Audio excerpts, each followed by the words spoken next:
Gentle woman, gentleman பார்த்துருக்கோம். Gentle woman படம் வந்துருக்கு.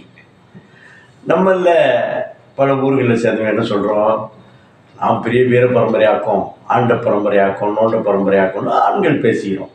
அப்புறம் இன்னொரு இது எனக்கு ரொம்ப நான் வச்சிருக்கிறேன், இவ்வளோ கூட தொடர்பு இருக்கு, நான் இல்லாட்டினா இன்னொருத்தன் பொண்டாட்டி என்னை தாண்டி போக மாட்டா, என்னையே நினச்சிக்கிட்டு இருப்பா அப்படின்லாம் ஒரு பெருமையாக நண்பர்கள் கூட பேசியதில் நிறைய டாபிக் இல்லைன்னு வச்சிங்க. இது ஏதோ 18 வயசு பையன் 25 வயசு வாலிபர் பேசுகிறதில்ல, கிழவனோட தான் பேசிகிட்டு இருக்கான். இதுக்கெல்லாம் ஒரு முற்றுப்புள்ளி வைக்கிறோம். ஒரு பெண் என்ன செய்கிறா, புதிதாக ஒரு திருமணமாகி அப்போதான் ஒரு கல்லூரி படிப்பை முடித்தவள் மிகப்பெரிய கனவுகளோடு வருகிறார். அதுக்கு ஏற்றாற்போல் உள்ள ஒரு கணவன். ஆமாம், காலையில் எழுந்திரிக்கிறதுலேருந்து அவருக்கு என்ன சாப்பாடு வேணும், அவருக்கு என்ன ட்ரெஸ்ஸஸ் வேணும், வெளியில் அனுப்புகிறவங்க டாட்டா சொல்கிற வரலையும் எனக்கு கொஞ்சம் போகிறப்ப எனக்கு அந்த வார்த்தை சொல்லு, என்னை முத்தமிட்டு போ, எப்போ பார்த்தாலும் சாப்பாடு நல்லா இருக்கான்னு கேட்டுக்கிட்டு இருக்கக்கூடிய உலகமே கணவன். ஆமாம், ஆண்களுக்கு நிறைய விஷயங்கள் சீட்டாடும், போர் அடிச்சு போச்சா சீட்டாடலாம், ஒரு சினிமா பார்க்கலாம், வர்ற வழியில் நண்பர்கள் கூட நின்று வரலாம். ஆனால் பெண்கள் ஆண்களை உலகம் என்று நினைக்கக்கூடிய காலங்கள் மாறிவிட்டு தனக்கென்று ஒரு உலகத்தை நிர்ணயித்து கொள்ளக்கூடிய காலத்தில் மறுபடியும் அந்த பெண் கணவனையே நினச்சிட்டு இருக்கா. ஏன்னா முழுமையாக வேலைக்கு போகாமல் இவரை நம்பி இருக்கும் பொழுது அவ வேறு ஒரு தொடர்பு, குறிப்பாக பெண்கள் தொடர்பு, ஒருத்தர் 2 பேர் இல்லை, போகிற இடம்புற கை வச்ச இடம்புற வாயை வச்சுக்கிட்டு இருக்கிறதா அந்த பெண் நேரடியாக உறுதியாக பார்த்து விட்டால் நேரடியாக நம்பும்படியான பல செயல்கள் நடந்து விட்டது. உண்மையாக இருக்கும் பட்சத்தில் அந்த பெண் என்ன செய்வார், போய் கத்தி கூச்சலிடுறது ஒரு ஸ்டைலு, வீட்டுக்குள்ளேயே நின்று மூணு சமையலேருந்து வீட்டில் துணிமணி துவைக்கிறதுலேருந்து ஒரு முணுமுணுப்பு, ஒரு திட்டல், சொந்தக்காரங்கள்ட்ட போய் புலம்புறது, அப்பா அம்மாட்ட புலம்புறது, இவருடைய அக்கா தங்கச்சி அப்போ அண்ணன் தம்பிகிட்ட போய் புலம்புறது, இதெல்லாம் அந்த காலம். வெட்டு 1 துண்டு 2 பிச்சு முழுவதும் பிச்சு இறங்கிட்டாங்க. ஆமாம், நிறைய அவர்களுக்கு பெண்ணுரிமை இயக்கங்கள் பண்மையில் ஒரு மிகப்பெரிய தலைவருடைய இது பேசும்பொழுது எந்த ஆண்களும் அவரை பற்றி பேசவே இல்லை. பெண் உரிமைக்காக பெண்கள் தான் அது வலுவிழந்து அப்படியே போயிடுச்சு. அப்புறம் நீதிமன்றங்கள் அதில் கேட்கக்கூடிய கேள்விகளை. ஆனால் இங்கே என்ன நடந்திருக்கிறது, இந்த பெண் பிச்சுட்டா போட்டுட்டா ஒரே போடும், எங்க அங்கே கையெல்லாம் கிடையாது, கழுத்தில் போட்ட விஷயம் அது வெளிவராமல் உலகத்துக்கு தெரியாமல் அதை எப்படி மறைக்கிறார், அதிலிருந்து மீறி வருகிறார், வெற்றி பெறுகிறார். புருஷனை கொண்ட வெற்றி பெறலாமா, எப்படி? இது ஆதி காலத்திலிருந்து பைபிள்லையும் சொல்லப்பட்டிருக்கு, குரான்லையும் சொல்லப்பட்டிருக்கு, ராமாயணத்திலையும் சொல்லப்பட்டிருக்கு. ஏன் அண்மையில் உள்ள சிலப்பதிகாரமும் ஊரே எரிச்சுதான்னு சொல்லிட்டு இருக்காங்க.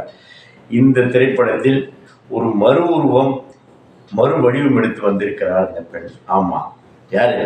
Gentle woman. இவள் மட்டுமல்ல, இவரை ஏமாற்றி கொண்டிருக்கும் இன்னொரு போல இவரை ஏமாற்றி இன்னொரு பெண்ணை, நான் உன்னால தான் இருக்கிறேன், உன்னை பார்க்க தூங்க முடியல, இருக்கக்கூடிய வாழ்க்கையில் 24 வயசில் உங்களுக்கு இருக்கக்கூடிய 3 நிமிடங்கள் தான் நான் 3 மணி நேரம் தான் நான் உலகத்திலே மகிழ்ச்சியாக இருக்கிறேன்னு சொல்லக்கூடிய ஆண்கள். ஐயா, நம்ம உலகத்தில் என்ன காவல் நிலையம் தான், அதுக்கடுத்து நீதிமன்றம் தான். காவல் நிலையத்துக்கு போகிறப்போ இப்படி பலவீனமான பெண்கள், பாதிக்கப்பட்ட பெண்களை எப்படியெல்லாம் மிஸ்யூஸ் பண்ணுறாங்க. அதிலே சொல்கிறாங்க, ஸ்காட்லாந்தியாவுக்கு அடுத்தாப்புல உள்ள நம்ம காவல் நிலையம், காவல்துறை என்பது ஒரு மிகப்பெரிய என்ன, அங்கே அல்பத்தோட உச்சகட்டம் என்னங்கிறத தோல் உரிச்சில்ல பிச்சு கீர்த்துக்கு 2 மட்டையா கிழிச்சு கேவு நடுறது என்னன்னு காமிச்சிருக்காங்க. காவல் நிலையத்தில் எப்படியெல்லாம் காவல் அதிகாரிகள் சின்ன பையிலேருந்து பெரிய நாய் வரலையும் நக்கிறதுக்கு அலையிறது அப்படிங்கிறதெல்லாம் ஒரு பிச்சு உதறி அதனுடைய விளைவுகள் என்னவென்று எப்படியெல்லாம் பெண்கள் பாடுபடுகிறார்கள், கம்ப்ளைண்ட் கொடுக்க போகிறவங்க எப்படியெல்லாம் அழைக்கழிக்கப்படுகிறார்கள், அவ்வளவு பயன்படுத்தப்படுகிறார்கள். அப்படி அபரிதமான இறக்கம் வந்து விட்டது. அப்படி வழியில் வந்தாலும் அப்படி பார்த்துட்டு போனான்னு வந்தேன். எங்கே போறீங்க, எல்லாத்தையும் சுண்ணாம்பு தடவி வச்சுட்டாங்க. அதான் அந்த ஜென்டில் உமன் படத்துடைய கதைக்கரு. இதுக்கு மேலே உள்ளே போகலாம், படத்தை போய் பார்க்கணும். ஆச்சா, இப்போ அடுத்தாப்புல இது யார் தயாரிச்சிருக்காங்க, அந்த ஒன்றா ஓஷன் சொல்லிட்டு நல்ல பேர் வச்சிருக்காங்க. ஒரே ஒரு சொட்டில் ஒரு ஓஷன், ஒரு பெரிய மிகப்பெரிய பெருங்கடலே இருக்குன்னு சொல்லியிருக்காங்க. யார்? கமலாஹரியும் ஹரிபாஸ்கரன் 2 பேரும் இணைஞ்சி தயாரிச்சிருக்காங்க. ஜோசுவா சேதுராமன் தான் அதில் இயக்கியிருக்கிறார். நல்ல சிந்தனை, அனுபவித்து பார்த்து கேட்டு எல்லாவற்றிலும் அவரே சொல்லிட்டார். பத்திரிகைகள், செய்திகள், டிவியில் வந்த செய்திகளை வச்சு தான் நான் அதை செய்திருக்கிறேன்னு சொல்லியிருக்கிறாங்க. அடுத்தாப்புல என்னாச்சுன்னா, இது எடிட்டிங் வந்து இளையராஜா சேகர். இதில் ரொம்ப எடிட்டிங் ரொம்ப முக்கியமான மேட்ரு. எந்தெந்த ட்விஸ்ட் அண்ட் டர்ன் வந்து அடுத்த சீன் என்ன, அடுத்த இது என்னன்னு இப்போ யூஹிஎம்ல அடிச்சு பிச்சிருக்காங்க. ஒரு பெண்களை வைத்து ஒரு 4-5 கேரக்டரை வச்சு. மியூசிக் வந்து கோவிந்த் வசந்தா பண்ணியிருக்கிறாரு. அந்த சஸ்பென்ஸு, த்ரில்லர், ஃபேமிலி அப்படி கூட கொண்டு போகலாம். இதை வந்து என்ன ஆக்டிங்கில் வந்து லிஜோமா ஜோஸு என்னங்க அது, அப்படியே முகமே ஒரு எந்த ரியாக்ஷன்ஸ் இல்லாமல் ஒன்று சொல்லாமல் நடிக்கிறது எப்படி பண்ணி தள்ளிட்டார். லியா அவர்களும் இந்த சின்ன வீடு அல்லது நல்லா செஞ்சிருக்க.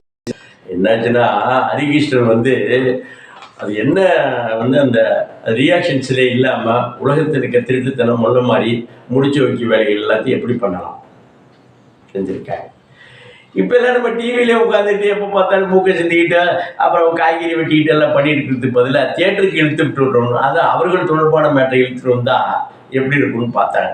எடுத்தாங்க ஒரு கதை, அடித்து பிச்சு பின்னி பெடல் எடுத்து விட்டார்கள்.